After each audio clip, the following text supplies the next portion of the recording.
नमस्कार, मैं हूं उत्कर्ष चतुर्वेदी और आप देख रहे हैं अमर उजाला। अमर उजाला की खास पेशकश वो शो जिसका नाम है खबरों के खिलाड़ी। वो एक ऐसा शो जिसमें हम बात करते हैं बीते हफ्ते में हुए ढेर सारे डेवलपमेंट्स के बारे में, ढेर सारी गतिविधियों के बारे में, उन चीजों के बारे में जिनसे कई सारी तरीके की राजनीतिक धाराएं निकलती हैं, जिनमें कई सारे निहितार्थ छुपे होते हैं, कई सारे मतलब निकाले जाते हैं। हमेशा की तरह एक बड़ा पैनल मेरे साथ मौजूद है। वो लोग मौजूद हैं जो कि खबरों को कई सालों से देखते आए हैं, हर एक बयान के मतलब को समझते हैं, हर एक बयान के पीछे छिपे मतलब को भी हमें बताते हैं। एक बयान, एक दौरा जिसने इस देश की सियासत को एक बार फिर से यूं कह ले, किसी ने ध्रुवीकरण की मोड़ पर ले गया तो किसी ने कहा कि यह बयान वापस अगंभीर बयान है। बात हो रही है कांग्रेस सांसद, कांग्रेस के पूर्व अध्यक्ष राहुल गांधी की। राहुल गांधी ने अपने लेह लद्दाख के दौरे के वक्त कारगिल में जनता के बीच में आकर बातें की। दो विषय पुरजोर तरीके से उठाए। एक, उन्होंने कहा कि इस देश में अब भी मुसलमानों पर अत्याचार हो रहा है, मुसलमान अंडर अटैक हैं, और साथ में यह भी कहा कि चीन ने इस देश की हजारों किलोमीटर जमीन ले ली है और सदन में प्रधानमंत्री झूठ बोलते हैं। इन दोनों बयानों पर, चीन के विषय पर वो लगातार बोलते रहे, लेकिन दूसरे बयान ने काफी ज्यादा सुर्खियां बनाई हैं। और जब इस चर्चा को आगे बढ़ाना चाहूंगा वो यहीं से बढ़ाना चाहूंगा। आप हर्षवर्धन जी, जिस तरीके से कहा मुस्लिम अंडर अटैक, आप कि इस बयान को सिर्फ देश में नहीं देखा जाता, देश में नहीं पढ़ा जाता, आप एक छवि बना रहे हैं। एक और, जिस हफ्ते भारत ये उपलब्धि हासिल कर रहा है कि हम चांद तक पहुंच रहे हैं, उसी हफ्ते आपका एक नेता, आपका एक पार्लियामेंटियन, आपका एक सांसद ये कह दे कि इस देश में एक धर्म के लोगों पर खतरा है, वो एक धर्म के लोगों के प्रति अत्याचार होता है। क्या छवि बनती है? देखिए, मुझे लगता है कि राहुल गांधी जिसको कहते हैं ना कि जो कुछ वो बनाते हैं उसको खुद ही बिगाड़ देते हैं बड़ी मुश्किल से। और बहुत उसमें पूरा श्रेय राहुल गांधी को जाना चाहिए, जो भी सलाहकार रहे हो। जो भारत जोड़ो यात्रा थी, एक लंबी यात्रा है। देश में कोई नेता जब चलता है, लोगों से मिलता है, तो उसकी एक छवि बनती है। राहुल गांधी की जो छवि थी वो एक बहुत अगंभीर किस्म की, बहुत हल्का, एक कहें कि उसको बार बार अलग अलग नामों से कहा जाता था, जो एक राजनीतिक तौर पर। लेकिन भारत जोड़ो यात्रा ने वो सब बदल दिया था। अब उसके बाद फिर से राहुल गांधी कहां हुए? फिर से बैक टू स्क्वायर वन हो गया। अब वो फिर से वहीं पहुंच गए जिसके लिए उनको कहा जाता था कि आप राजनीति करें, लेकिन क्या देश कहीं आपके पूरी स्कीम ऑफ थिंग्स में है? आप विदेश में जाकर बोल देते हैं कि जो 80 के दशक में दलितों के साथ होता था वही आज मुसलमानों के साथ, अल्पसंख्यकों के साथ हो रहा है। आप वहां जाकर करगिल लद्दाख आप घूम रहे हैं, आप पेंगोंग लेक घूम रहे हैं, आप वहां पर खड़े हैं और कह रहे हैं कि चीन ने हमारी जमीन हड़प ली। आप पत्रकारों के सवाल के जवाब में कह रहे हैं कि मुझे लोगों ने बताया कि उनकी जो मवेशियों के चरने की जगह थी, अब वो वहां नहीं जा पाते। अब ये हर कोई जानता है कि भारत और चीन के बीच में, और अभी विनोद जी ने कहा कि नेहरू जी बेचारे क्या सोचते होंगे, सचमुच नेहरू जी का तो संकट है। अब राहुल गांधी उस तरह का व्यवहार कर रहे हैं कि एक व्यक्ति, कमजोर व्यक्ति ट्रेन में यात्रा कर रहा था, झगड़ा हो गया और किसी ने उसको मार दिया, तो उसने अपने घर भर को पिटवा दिया, ये कह के अच्छा तुम इसको हाथ लगा के देखो, इसको हाथ लगा के देखो। तो राहुल गांधी रोज पिटते हैं तो नेहरू जी तक पिटाई करवा देते हैं। ये सुनने में अच्छा नहीं लग रहा है, लेकिन सोचिए आप, आज के समय में जब दुनिया कह रही है कि भारत की 1 इंच जमीन लेने की ताकत किसी में नहीं है, और ये डिफेंस एक्सपर्ट लगातार आप रिपोर्ट पढ़िए तो सब कह रहे हैं कि कोई भी एलएसी के इस पार नहीं आया। हुआ क्या? आप जिस बफर जोन की बात करते हैं, आप जिस नो मैंस लैंड की बात करते हैं, आप जिस पेट्रोलिंग एरिया की बात करते हैं, उसमें जरूर चाइना, जहां उसको होना चाहिए था, जो परमानेंट बेसेज होते हैं, जो मिलिट्री की लैंग्वेज में परमानेंट बेसेज होते हैं, उससे वो आगे बढ़ाया। अब हम टेबल पर हैं, हमारा दबाव चीन के ऊपर है, जियोपॉलिटिकल, ट्रेड, हर वजह से हम भारी पड़ रहे हैं। भारी मतलब चीन हमसे 6 गुना बड़ी अर्थव्यवस्था है, लेकिन फिर भी हम भारी हैं आज की स्थितियों में। और हमारे देश का विपक्ष का नेता बार बार चाइना को ब्राउनी पॉइंट्स दे रहा है। हमारे देश का नेता जो डिप्लोमेटिक तौर पर हम बढ़त ले रहे हैं, तो चीन के पक्ष में खड़ा नजर आता है। वो भले बोल रहे हैं कि हमें चिंता अपनी सीमाओं की है, तब लोग पूछते हैं 43,000 वर्ग किलोमीटर जमीन जो नेहरू जी के समय में चली गई, जो इंदिरा जी बांग्लादेश बनाने का शानदार काम उन्होंने किया, उसके बावजूद 90,000 सैनिक जब आत्मसमर्पण करते हैं तो हमारी वाली जमीन पे आज भी कैसे पाकिस्तान काबिज है? ये सारे सवाल खड़े होते हैं। तो मुझे लगता है कि राहुल गांधी वही काम कर रहे हैं, अपनी कमजोरी के चक्कर में अपने पूर्वजों को जो सचमुच मजबूत थे उनको भी कमजोर साबित कर रहे हैं। प्रेम कुमार जी, कहां तो बात थी भारत जोड़ो की, भारत जोड़ो यात्रा की, लेकिन कहां सारे बयान ऐसे दिखाई देते हैं कि भारत बिल्कुल टूटा ही हुआ है और उसको वो तस्वीर वही दिखा रहे हैं। धर्म के आधार पर टूटा है, क्षेत्रफल के आधार पर टूटा है, सारी टूट ही दिख रही है। उत्कर्ष जी, देश में जो जोशीले कवि होते हैं वो जनता को जोड़ने के लिए उत्साहवर्धक बातें बोलते हैं और एक ओज पैदा करते हैं। तो ओज पैदा करने की ज़रूरत कब होती है? जब एक सिचुएशन बनती है तभी तो ओज पैदा करने की ज़रूरत होती है। तो ओज पैदा करना एक अलग बात है, लेकिन देश में नफरत का माहौल है और मोहब्बत की दुकान खोलने की बात करना उसी परिप्रेक्ष्य में जरूरी हो जाता है। अगर नफरत का माहौल नहीं होता तो मोहब्बत की दुकान जैसे टर्म्स भी नहीं आते। और केरोसिन तो वाकई छिड़का हुआ है कि कहीं पर एक स्कूली टीचर एक बच्चे को बाकी बच्चों से पिटवा रही होती है क्योंकि उसका कोई खास मजहब है।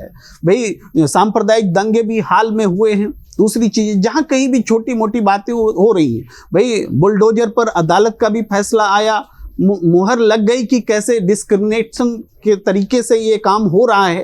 तो वो बातें बोलना आज के माहौल में राहुल गांधी अगर बोल रहे हैं तो ये बहुत साहस की बात है कि कांग्रेस अपने वोट बैंक की कीमत पर एक सच बोलने का साहस कर रही है कि इस देश के अल्पसंख्यक के साथ गलत हो रहा है। अगर उनको वोट बैंक की चिंता होती तो वो भी अल्पसंख्यक को नकार देते, वो भी हिंदू बहुल और हिंदुओं की बात करते। लेकिन वोट बैंक की चिंता किए बगैर अल्पसंख्यक की वकालत करना ये आज के समय में देश में बहुत गंभीर और सराहनीय काम है। राहुल गांधी कोई डरपोक होने का काम नहीं कर रहे हैं, साहसपूर्ण काम कर रहे हैं। और इससे जो एक दृष्टि होती है, राजनीति को एक दृष्टि से लैस करने की जरूरत है।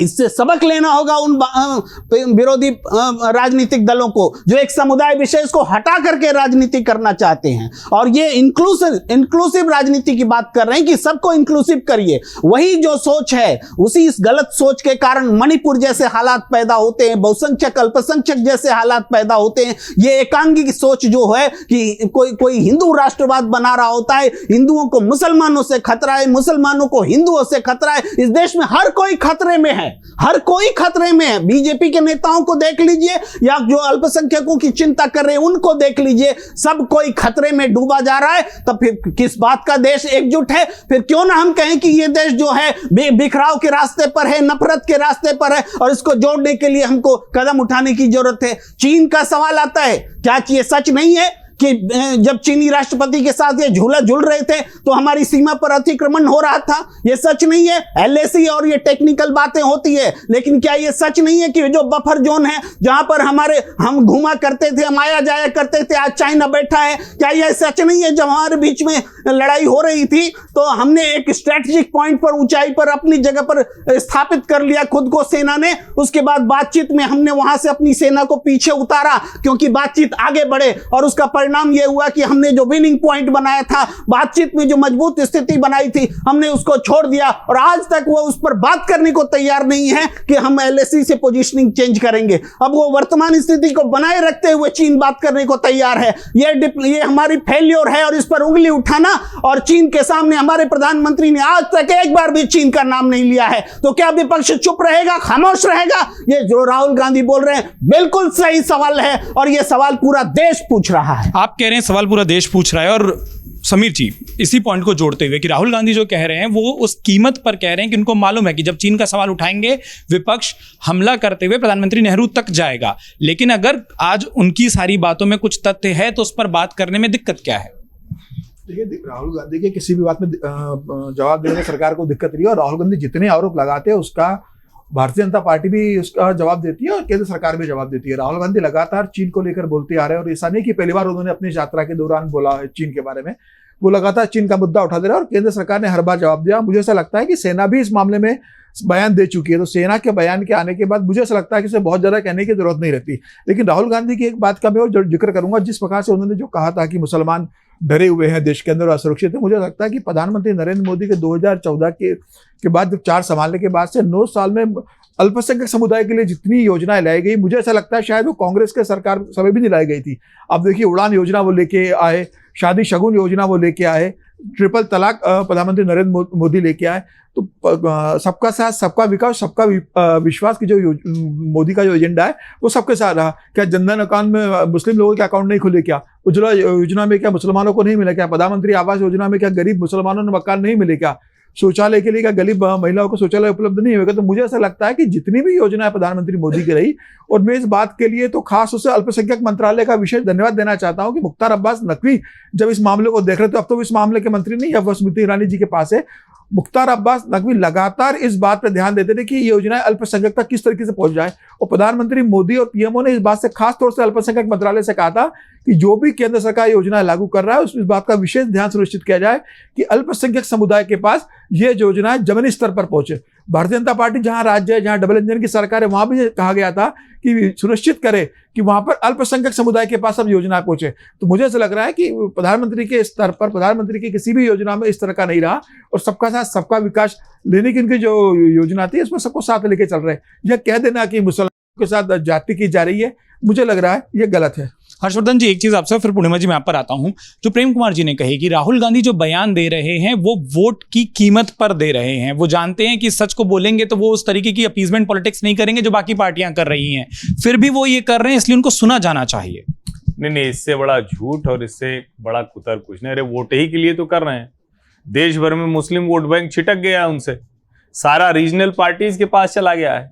वो विशुद्ध वोट की राजनीति कर रहे हैं, और वोट की राजनीति करते हुए वो देश की सुरक्षा के मामले में खतरे की बात कर रहे हैं।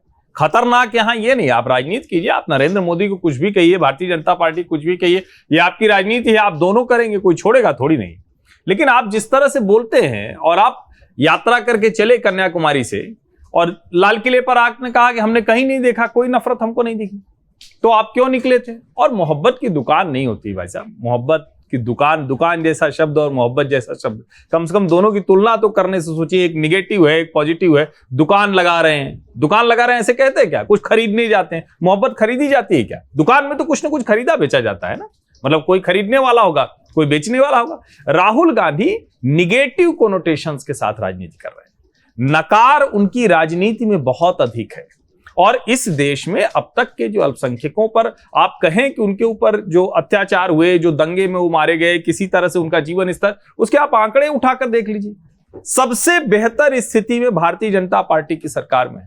दंगों का इतिहास कांग्रेस की सरकार में रहा, उन्हीं के परिवार के लोग रहे प्रधानमंत्री उस वक्त। तो मुझे लगता है कि राहुल गांधी जो कोशिश कर रहे हैं वो कोशिश एक लाइन की है, वो कोशिश ये है, उनका भरोसा जनता में नहीं बन पा रहा है। वो बार बार कोशिश करके भी जनता के बीच में वो छवि नहीं बना पा रहे हैं। नरेंद्र मोदी के सामने अभी बहुत बौने दिखते हैं, तो उनको लगता है नरेंद्र मोदी किसी तरह खींच के गिरा दीजिए, इनका विश्वास कमजोर कर दीजिए, इसी से बात बनेगी। आपकी बात में एक बात और जोड़ते हुए पूर्णिमा जी, आप ही से सवाल ले रहा हूं जो आप कहना चाह रही थी। क्या 2014 से इस तरीके के माहौल को बनाने की कोशिश है कि हाँ, इस देश में अल्पसंख्यक उस तरीके से सुरक्षित नहीं है जैसा पहले था, और उसके लिए कांग्रेस के नेता लगातार ऐसे बयान देते हैं जो हर्षवर्धन जी कह रहे हैं ना कि आंकड़ों पर कोई नहीं जा रहा है, बात माहौल बनाने की हो रही है, सब कुछ शाब्दिक है? नहीं उत्कर्ष जी, पहले तो चाइना पे जो राहुल गांधी ने कहा है, मैं उस पे आती हूँ।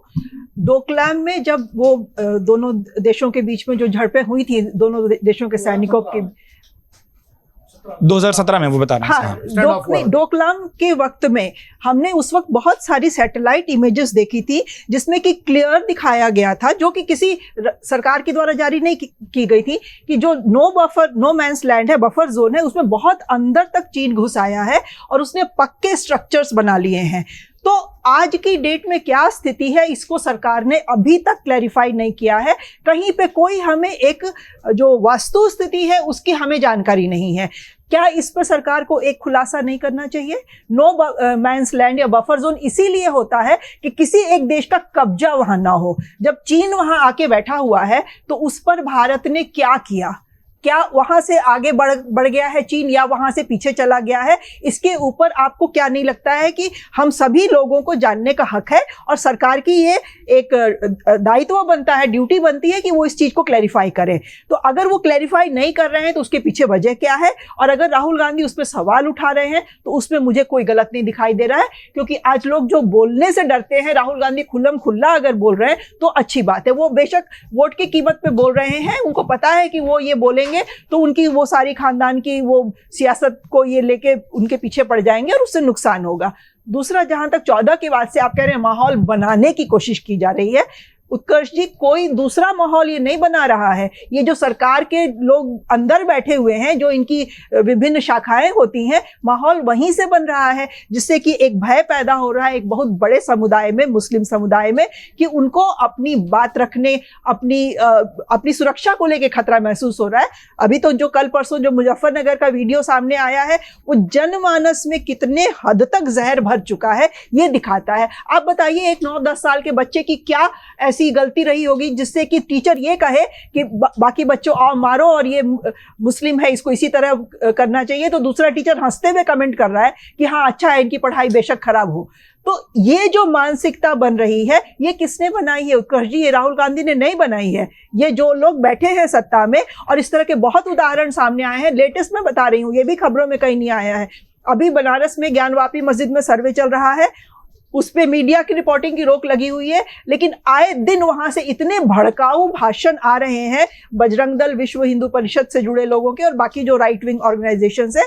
और अगर कोई मुस्लिम उनका हल्के तरह से भी अपोजिशन में कुछ बोल देता है या अल्लाह अकबर के नारे लगा देता है, तो जो वीडियो भड़काऊ रिलीज कर रहे हैं उनके खिलाफ कहीं कोई कार्रवाई नहीं हो रही है, और जिसने अल्लाह अकबर का नारा लगा दिया उसको जेल में बंद कर दिया गया है। ये हो रहा है, कहीं रिपोर्टिंग इसकी नहीं हो रही है। तो जो डर है, जो खौफ है, माहौल कौन पैदा कर रहा है? और अगर माहौल है, दिख रहा है, तो जो कह रहा है उसकी तो हिम्मत की दाद देनी चाहिए। तो उनकी हिम्मत की दाद देनी चाहिए। रामकृपाल जी, आपके अनुभव से एक सवाल को जो मैं जोड़ना चाह रहा हूँ। बिल्कुल, मुझे लगता है मणिपुर पर नहीं, वो तो अविश्वास प्रस्ताव पर चर्चा थी। किरेन रिजिजू के जवाब को सबको सुनना चाहिए।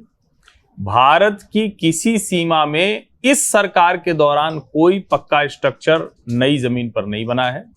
जिस जमीन पर 1952 के बाद चीन घुस आया था, उसी जमीन पर उसने परमानेंट स्ट्रक्चर्स बनाए हैं। इसका जिक्र बाकायदा किरेन रिजिजू ने अपने जवाब में दिया है। तथ्य दुरुस्त रहने चाहिए, मतलब भाषण हम लोगों को नहीं देना, हम लोग नेता नहीं है ना।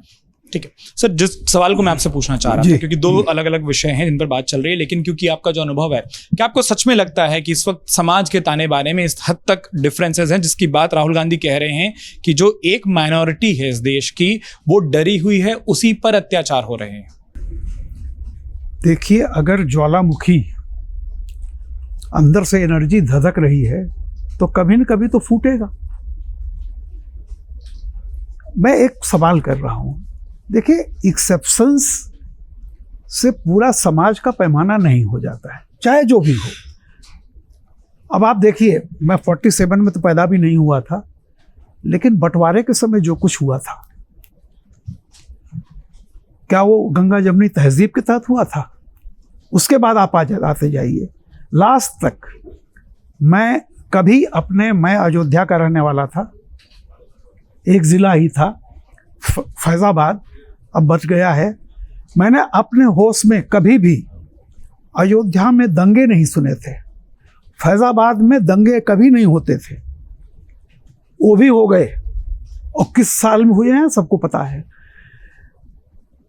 तो मेरा ये कहना है कि देखिए, ऐसा नहीं है कि सब कुछ पहले बहुत अच्छा था, पिछले 9 सालों में ही सब कुछ बर्बाद हो गया, गंगा जमुनी तहजीब ख़त्म हो गई।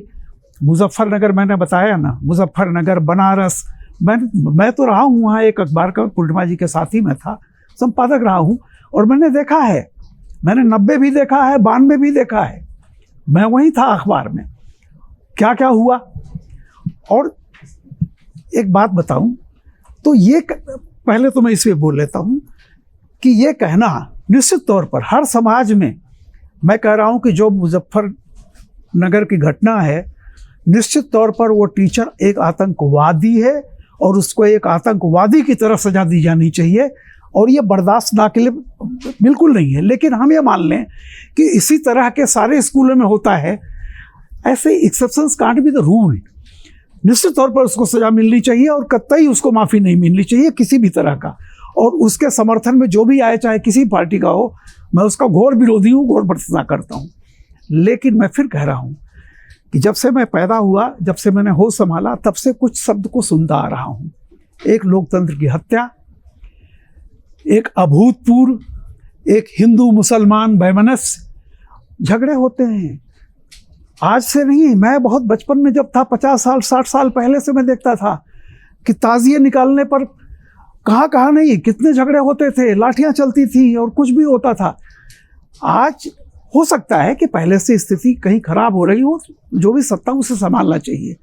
लेकिन ये कहना कि जैसे ये बताइए कि कोई भी सरकार, चलिए छोड़ दी आज बीजेपी किसी की भी हो, एक सरकार को तो इतना तो पता है ना कि इस देश में चारों तरफ एक दीवार है, अब हम कहीं नहीं जा सकते, रहना हमको साथ है।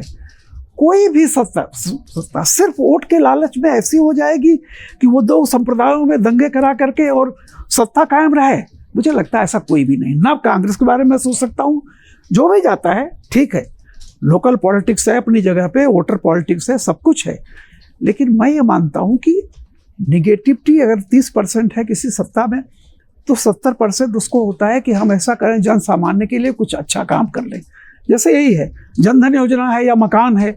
अब खुद मैं देख रहा हूँ कि जहाँ जहाँ जा रहे हैं, मुरादाबाद में देख लीजिए, अगर लिस्ट ले लीजिए सबसे ज़्यादा मकान किसके बने हैं शहर में, उसमें बहुत बड़ी संख्या में माइनॉरिटीज़ हैं।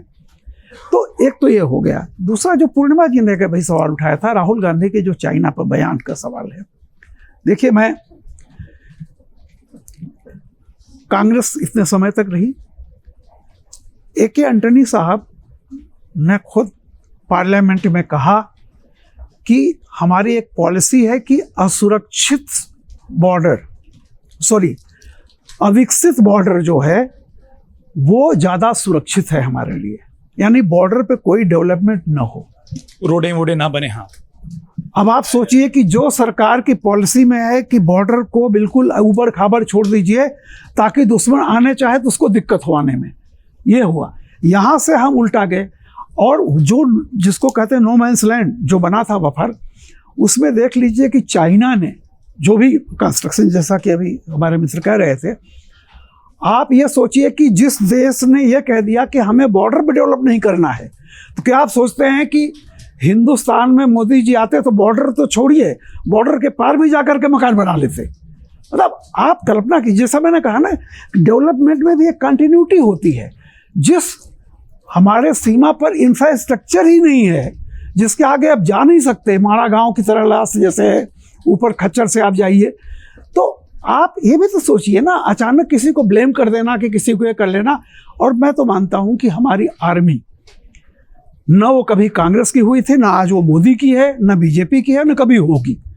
हमें कम से कम उनके बयानों पर भरोसा रखना चाहिए। मैं किसी पॉलिटिकल पार्टी की बात नहीं कर रहा हूँ। हमारे देश की जो सेना है, जिन पर ऊपर है, उन पर भरोसा रखिए। ठीक है, प्रेम कुमार जी, आप पर इसलिए आना चाहूंगा क्योंकि जो बात आपने उठाई थी, जिस जोश के साथ या जिन तर्कों को आपने रखा था, अभी तक उस पर खूब चर्चा हुई है। ये जो बात अब आ रही है कि भाई आप जिन विषयों को उठा रहे हैं, गलतियां तो वहां देखिए, आप उस सीमा के अंदर विकास कर सकते हैं, लेकिन पिछली जो सरकारें आप ही की पार्टी की रही, पॉलिसी तो सीमा पर उन्हीं की सबसे ज्यादा खराब थी। राहुल गांधी के उस बयान का मैं हवाला देते हुए कह रहा हूं कि आपने जिस बयान की बात कही, आपने कहा कि राहुल गांधी चीन की जो बात कर रहे हैं, राहुल गांधी उस बयान को देते समय इस बात का ध्यान नहीं रखते हैं कि जो पिछली पॉलिसियां हैं जिसके कारण चीन अंदर आता दिखाई दिया, जिसका जिक्र रामकृपाल जी भी कर रहे हैं, वो पॉलिसी भी तो राहुल गांधी की सरकार जब थी, कांग्रेस की सरकार जब थी, तब बनी है। बिल्कुल उत्कर्ष जी, जो बात हो रही है और जो एंटनी जी का बयान जिसका जिक्र हुआ, वो भी पॉलिसी एक सक्सेसफुल पॉलिसी रही कि बॉर्डर्स इलाके में, देखिए ज्योग्राफिकली चाइना से हमारे देश की रक्षा अगर हो रही है तो वहाँ की ज्योग्राफी है, वहाँ भौगोलिक स्थिति ऐसी है कि चाइना हमारे साथ आराम से नहीं आ सकता। एक प्राकृतिक सुरक्षा है। और उस बीच में ये एक पॉलिसी चली लंबे समय से कि हम बॉर्डर्स इलाके में डेवलपमेंट करेंगे तो चाइना को ही आने में मदद मिलेगी। ये सोच ये सोच को मैं कंपेयर करता हूं उन नक्सली इलाकों में भी। नक्सलियों के इलाकों में नक्सली ये कोशिश करते हैं कि उनके इलाके तक कोई ब्रिज ना बन जाए, नहीं तो पुलिस आ जाएगी। उनकी वो सोच होती है और उसमें वो सक्सेसफुल रहते हैं, समझ रहे। तो यहाँ ये सोच मिलती जुलती है, इसलिए कंपेयर कर रहा हूँ। तो ये सक्सेसफुल रही हमारी पॉलिसी। लेकिन आज जिस पॉलिसी की हम बात कर रहे हैं कि हमने बॉर्डर को डेवलप कर दिया, हमारी सेना वहाँ पहुँच जाएगी, हमसे ज़्यादा डेवलप करके चीन पहुँचा हुआ है वहाँ तक। लेकिन बफर जोन की हम सुरक्षा कर पा रहे हैं कि नहीं कर पा रहे हैं, उसका इससे क्या संबंध है भाई? बफर जोन की सुरक्षा होगी कि नहीं होगी, वहां पर सवाल है। जो पॉइंट्स बने हुए थे जहां हम आवाजाही कर पा रहे थे, हम नहीं कर पा रहे हैं। उसका जो अरुणाचल प्रदेश के इलाकों में जो बस्तियां बसा ली गई हैं, उस पर पूरी खामोशी है। उसका मैप आता है, उस पर खामोशी है, कोई जवाब नहीं है। वहां जाके रिपोर्टर्स रिपोर्ट करते हैं, वहां के स्थानीय लोगों से बात कीजिए तो पता चलता है कि चाइना 10 साल पहले कहां था और आज कहां है, कितना आगे अंदर आ गया है। लेकिन इस बात पर अगर सरकारी बयान नहीं आएगा तो इसका मतलब क्या ये होगा कि चाइना हमारे इलाके में आया ही नहीं है? यह सबसे बड़ा सवाल है, इस पर चुप्पी तोड़नी पड़ेगी। मैं जो काउंटर क्वेश्चन करना चाह रहा था, जो एंटनी जी की पॉलिसी का आप सवाल दिए, अरुणाचल के कई गांव हैं, कोई चैनल था, किसी ने अपना वहाँ कवर किया था जाके कि जो पशुओं को चराने की जो जगह होती है, जो चारागाह होते हैं, वहाँ पर चाइनीज लोगों ने अपने कैंप लगा लिए हैं और वो गांव इंडियन जो हमारे विलेजर्स हैं उस जगह जाके अपने पशुओं को नहीं चरा सकते हैं। तो चाइना घुसा हुआ तो है, इसमें तो कोई मतलब उसको नकार नहीं सकता है, लेकिन सरकार इस पर चुप बैठी है। मैं जो काउंटर क्वेश्चन करना चाह रहा था ना सर, आपने कहा कि वो पॉलिसी सक्सेसफुल है। एक परसेप्शन जो बनता है, अगर कोई देश का मंत्री ये कहे सदन में कि हम सीमा के इलाकों को इसलिए डेवलप नहीं कर रहे हैं कि चाइना घुस आएगा, तो क्या वहां सीमा पर सुरक्षा के लिए जो हमने इंतजाम किए हैं, इनडायरेक्टली आप ये नहीं कह रहे हैं कि वो इतने नाकाफी हैं कि अगर हम सड़क दे देंगे तो वो अंदर आ जाएंगे, रोकने वाला कोई नहीं है? देखिए, इस पॉलिसी की घोषणा कब होती है? एक एंटनी के समय में। ये पॉलिसी चल कब से रही थी? बहुत जमाने से चल रही। तो ये जिन लोगों ने पर वो बदल सकते थे ना सर, गया तो ये बातें पता चली सर। हाँ जी। अगर 2 मिनट बचे तो ये बताइए कि बफर जोन तो उस उबड़ खाबड़ जगह के बाद होगा ना। जब उस उबड़ खाबड़ जगह पे आप कह रहे हैं कि हम सड़क नहीं बनाएंगे, तो क्या उड़ के जाके बफर जोन की रक्षा करेंगे? चाइना ने इतने दिनों में जब अपना बॉर्डर डेवलपमेंट किया, सारी की सारी चीज़ें, तब आप कह रहे थे कि ना हम तो पहाड़ी है, खंदक है, खंदक ही छोड़ेंगे। अब आप कह रहे हैं कि उसकी रक्षा क्यों नहीं की? भैया, चाइना वहाँ से पूरा उसने स्ट्रक्चर डेवलप कर ली, आज उसके लिए आसान है पहुँचना, आज वो कर रहा है। आपने स्ट्रक्चर बनाई कि हम वहाँ जाने के लिए जो हमारे सामने पहाड़ है इसको हम गिराएंगे नहीं, तो कैसे कूद के जाएंगे, लॉन्ग मार्च करेंगे माओ से तुम की। तो मेरा ये बेसिक कहना, देखिए हम फिर कह रहे हैं कि विकास एक मतलब सतत प्रक्रिया है। मैं कांग्रेस की बात नहीं कर रहा हूँ। कांग्रेस, एंटोनी ने ईमानदारी से कहा था, उसमें 2 बातें थी, एक तो पॉलिसी ये थी, दूसरी बात उन्होंने कहा था बजट भी नहीं हमारे पास। तो देखिए, मैं जो कहा था प्रायोरिटी किसको दीजिए। अब इन्होंने प्रायोरिटी दिया है कि हम बॉर्डर विलेज को करेंगे। अभी जैसे उन्होंने नाम दिया कि क्या सीमा गांव या कुछ ऐसा नाम दिया है किसी को, पहला गांव। अब जैसे माड़ा आज तक अंतिम गांव था, जब वहाँ के जाकर के माड़ा में उनका कार्यक्रम हुआ तो उनका पहला गांव। तो एक अप्रोच का फर्क है, E = MC²। मतलब आपका सोच ये बदलता है कि ये हम आखिरी नहीं है, ये मेरे लिए पहला है। और आप सोचिए वहाँ के लोगों का एम्पावरमेंट क्या हुआ होगा जब कोई आकर के कहे कि हमारे तो आगे माथा हैं, सागर माथा हैं, आप पिछड़े हुए या दुरू के नहीं। तो एक अप्रोच का भी बात होती है। मैं नहीं कह रहा हूँ कि किसी ने भी कम किया, उस समय की एक पॉलिसी रही होगी, पैसा नहीं।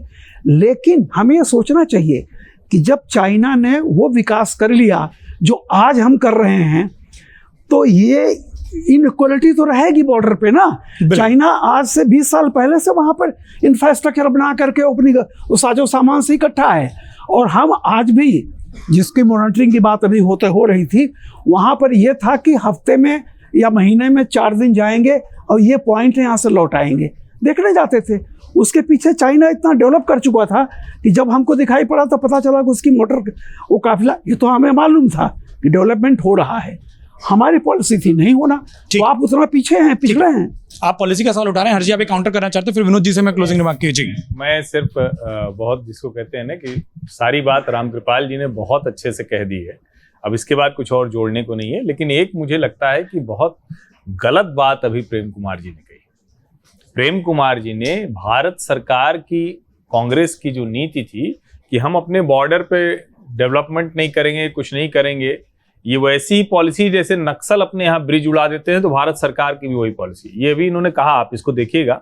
और ये बड़ा खतरनाक है, ये सोच खतरनाक है। नक्सली अपने इलाके में ब्रिज उड़ाते हैं, सड़क उड़ाते हैं, तो वो इसीलिए उड़ाते हैं क्योंकि वो चाहते हैं कि लोग अंडर प्रिविलेज, अनप्रिविलेज रह जाएं, उनको बेसिक इम्यूनिटीज नहीं मिले और हम उनको अपने लिहाज से मैनिपुलेट कर लें। भारत सरकार की मैं नहीं मानता हूं कि कांग्रेस के समय में भी वो नीति रही होगी। ठीक है, वो नहीं बना पा रहे थे बॉर्डर पे, उनकी अपनी नीतियों की खामी थी और वो बहुत खराब नीति थी। इस सरकार ने क्या बदला? एक तो पहला और अंतिम गांव देखने का ही फर्क पड़ जाता है। जो पहला है तो उससे हम शुरू करते हैं, आखिरी में पहुंचते पहुंचते जो बचता है वो कांग्रेस की सरकार में था। अमित शाह बाकायदा अरुणाचल प्रदेश जाते हैं और गांव में, सीमा के गांव में रात बिताते हैं। वाइब्रेंट विलेज जो कार्यक्रम है इस सरकार को, वो आया ही इसीलिए कि हमारी सीमाओं पर हम जो इंफ्रास्ट्रक्चर बना रहे हैं उसको कैसे हम कनेक्ट करें वहां के ग्रामीणों के साथ, और मिलिट्री उनके साथ कनेक्ट करती है। अब हमारे पास लद्दाख से लेकर अरुणाचल तक हर जगह कनेक्टिविटी है, हमारे सिम चलते हैं। पहले तो हमारे यहां स्थिति ये थी कि नेपाल बॉर्डर पे भी नेपाल वाला सिम चल जाता था, भारत वाला सिम नहीं चलता था। अप्रोच का फर्क है, वही अप्रोच है जो आज हमें इस स्थिति में मजबूती से खड़ा करता है। ठीक है विनोद सर, आप अपनी बात कहना चाह रहे थे, उस पर मैं सिर्फ अपना जो सवाल जोड़ दूं वो ये है कि राहुल गांधी के ऐसे बयान जब हम देखते हैं, अब क्योंकि राहुल गांधी, माने आप ना माने, मल्लिकार्जुन खड़गे भले कांग्रेस अध्यक्ष हो, सबसे बड़े नेताओं में से एक हैं। अब वो उदाहरण गिनाने शुरू हो जाएंगे कांग्रेस के और भी नेताओं के जरिए कि देखिए राहुल गांधी ने जो बात कही थी वो सही है, यहाँ पे भी इस धर्म के व्यक्ति के साथ ऐसा हुआ, यहाँ पे भी ऐसा हुआ, और वो एग्जाम्पल्स को ढूंढ ढूंढ कर लाया जाएगा। देखिए, राहुल गांधी विपक्ष के नेता हैं, उनसे आप उम्मीद करते हैं कि वो नरेंद्र मोदी जी की तारीफ में कसीदे पढ़ने लगे। अगर कोई ये उम्मीद करता है तो गलत करता है।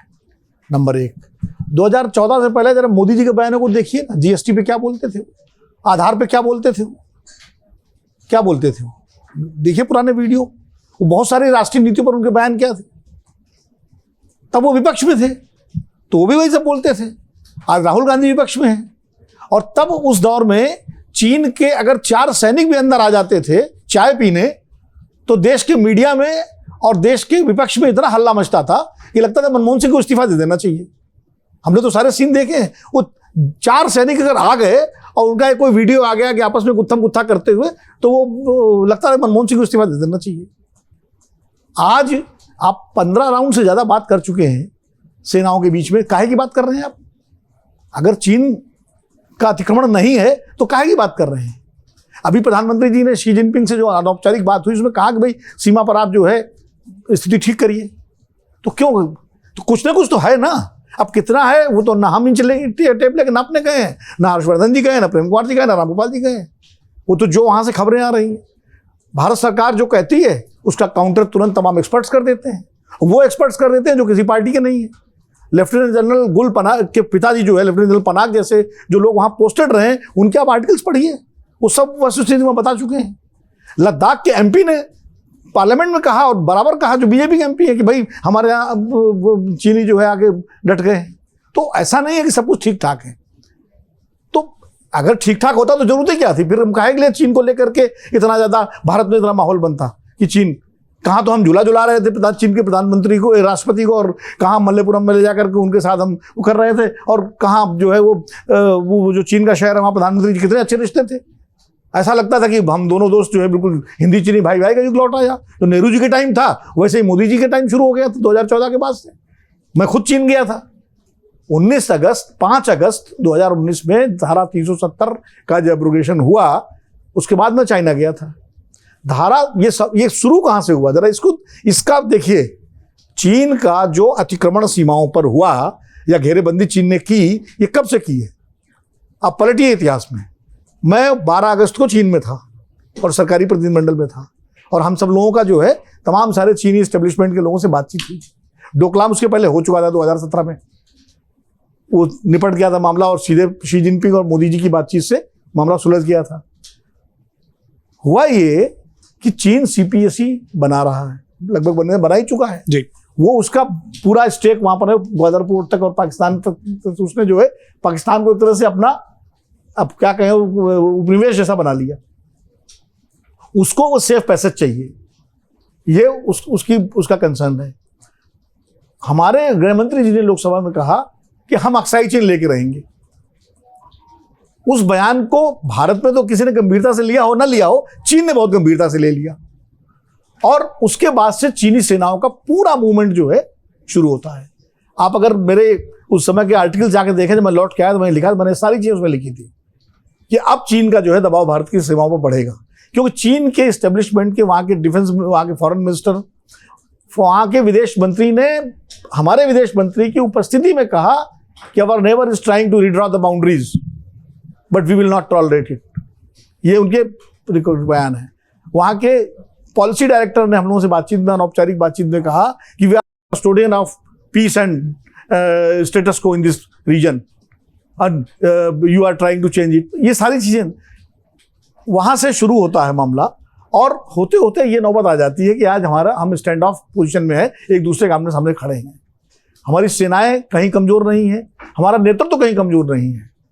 भारत 1962 का भारत नहीं है, लेकिन चीन भी 1962 का नहीं है, न चीन 1962 का है, ना भारत 1962 का है।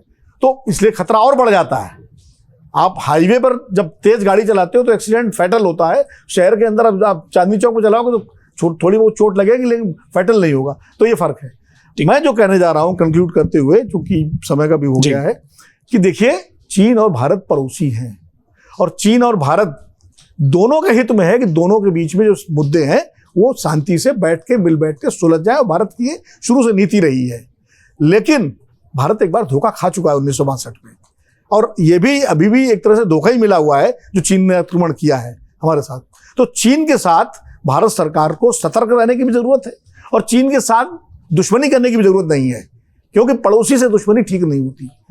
भारत को इस्तेमाल करना चाहती है विश्व की कुछ शक्तियां चीन के खिलाफ, हमें उससे भी सतर्क रहना है, लेकिन हमें चीन से भी सतर्क रहना है। ये नीति जो है भारत की जरूरी है, नंबर एक। और नंबर दो बात यह है, ऐसा नहीं है 1966 में हमारी सीमाएं तब भी असुरक्षित नहीं थी। 1966 में बाकायदा 400 चीन के सैनिक मारे थे भारतीय सेना ने, इंदिरा गांधी प्रधानमंत्री थी, जरा सा अतिक्रमण हुआ। और जब उसके बाद सिक्किम वाला जो नाथुला बॉर्डर का है देख लीजिए, और यही स्थिति 85-86 में हुई थी राजीव गांधी की यात्रा से पहले। तो ऐसा नहीं कि सीमाओं पर अगर विकास नहीं हुआ तो सीमाएं असुरक्षित थी। ठीक। दूसरी बात यह है, वो नीति सही थी गलत थी, तब हर नीति परिस्थितियों के हिसाब से होती है। वो 50-60 के दशक की नीति थी, 70 के दशक की नीति थी, हमारे पास इतने फंड्स भी नहीं थे कि हम उसको डेवलप करते। आज बदल गया है, अप्रोच बदल गई है, स्वागत योग्य है, और निश्चित रूप से जो पूर्वोत्तर का विकास हुआ है उसकी तारीफ की जानी चाहिए, और जरूरी था विकास। वहाँ के लोग मुख्यधारा में, मन तो अरुणाचल उधर गया हूँ, वहाँ के लोग मुख्यधारा में कैसे आएंगे अगर आप उनको विकास नहीं देंगे, उनको विकसित नहीं करेंगे, खाली इस नाम पर कि चीन घुस आएगा। ना तो डरने की जरूरत है ना उसकी जरूरत है, लेकिन सच्चाई से न मुंह चुराने की जरूरत है, न सच्चाई से मुंह मोड़ने की जरूरत है, सच्चाई का सामना करने की जरूरत है। ठीक है, और मेरे ख्याल से ये इस पूरी चर्चा का एक क्लोजिंग रिमार्क होना चाहिए। और जो दूसरा जो राहुल गांधी का बयान है मुस्लिम वाला, देखिए हम सबको एक बार मुसलमान होकर सोचना पड़ेगा, तब समझ में आएगा कि स्थिति कहाँ है और क्या है। दंगे पहले बहुत होते थे, लेकिन दंगों का असर लंबा नहीं होता था। मैं मेरठ में उस समय रहा हूँ जब 3 महीने कर्फ्यू था, लेकिन उसी मेरठ में उसके बाद जब महेंद्र सिंह टिकैत की रैली हुई तो हिंदू मुसलमान सब साथ थे। दंगों का असर लंबा नहीं होता था, दंगे तो बहुत होते थे। अब क्या होता है, असर लंबा होने लगा है। और जो डिवाइड है, जो मुजफ्फरनगर की घटना है, एक आई ओपनर है, टिप्स ऑफ द आइसबर्ग है। नंबर एक आरपीएफ का जवान जो है गोली मार देता है रेलवे के अंदर 4 लोगों को नाम पूछ करके। मुजफ्फरनगर की टीचर जो है, अभी रामपाल जी ने कहा कि आतंकवादी है और उसमें कार्रवाई, देखिएगा रामपाल जी कार्रवाई नहीं होगी। और क्यों नहीं होगी? जिस तरह का मैंने आज इंडियन एक्सप्रेस पढ़ रहा था, ये होगी तो बहुत माइल्ड होगी कि उसके घर वालों को, लड़के घर वालों को समझा कह दिया गया एफआईआर मत कराओ और तुम्हारी फीस वापस कर दी जाएगी, बच्चे के पास हटा लो। ये हो रहा है। तो ऐसे माहौल में जो है, तो राहुल गांधी के बयान को आप राजनीतिक रूप से वो कुछ भी कहें, लेकिन हम लोगों को भी सोचना पड़ेगा, राहुल गांधी कहें चाहे ना कहें, लेकिन इस तरह की घटनाएं जब आती है सामने, और चाहे वो जोधपुर की घटना हो, उदयपुर की घटना हो, जो उसको दर्जी को मार दिया था जी, वो भी एक बारूद का हिस्सा है, वो मार के जो है सरतन से जुदा करने वाली। तो मुझे लगता है कि बहुत गंभीरता से पूरे देश को, पूरे मीडिया को और इस देश के इंटेलेक्चुअल समाज को सोचने की जरूरत है। और चाहे वो राइट हो चाहे लेफ्ट हो, देश रहेगा तभी हम राइट लेफ्ट हो पाएंगे।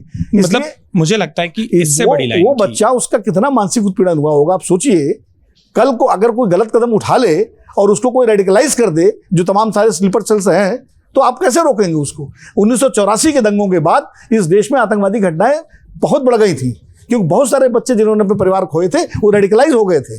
इसलिए बहुत जिम्मेदारी से सोचने और समझने की जरूरत है इस सारी घटनाओं पर। ये कोई राजनीतिक मसला नहीं है किसी पार्टी का, चाहे राहुल गांधी बोले ना बोले, चाहे कोई बोले ना बोले। और ये जिम्मेदारी सरकार की हो जाती है कि ऐसे तत्वों के खिलाफ कड़ी से कड़ी कार्रवाई हो, जो नजीर बने, तभी समाज सुधरेगा। उस बात से मैं भी सहमत हूं, जो रामकृपाल जी ने कहा उस बात से भी मैं सहमत हूं कि बिल्कुल कि वैसी कार्रवाई होनी चाहिए जो नजीर बने। लेकिन एक बात और जो रामकृपाल जी ने कही, मुझे लगता है कि क्लोजिंग रिमार्क में उस बात को जरूर आना चाहिए कि एक्सेप्शन, कोई भी जो अपवाद है वो नियम नहीं होते हैं। तो हमको ये देखना होगा कि क्या हम अपवादों को इतना ना उछाल दें कि वो इस देश के नियम लगने लग जाए। आज खबरों के खिलाड़ी में फिलहाल इतना ही। आप लगातार देखते रहिए हमारा ये शो। अमर उजाला को सब्सक्राइब करना, हमारे इस वीडियो को लाइक और शेयर करना बिल्कुल मत भूलिए। अपना वक्त देने के लिए बहुत बहुत शुक्रिया। अमर उजाला अब आपके टीवी पर भी। अपने स्मार्ट टीवी पर YouTube पर सर्च करें अमर उजाला, चैनल सब्सक्राइब करें और देखें ताजा खबरें, वो भी HD क्वालिटी में। और हाँ, बेल आइकन दबाना ना भूलें ताकि हर खबर हो आपके घर। अमर उजाला, निष्पक्ष, निर्भीक, निरंतर।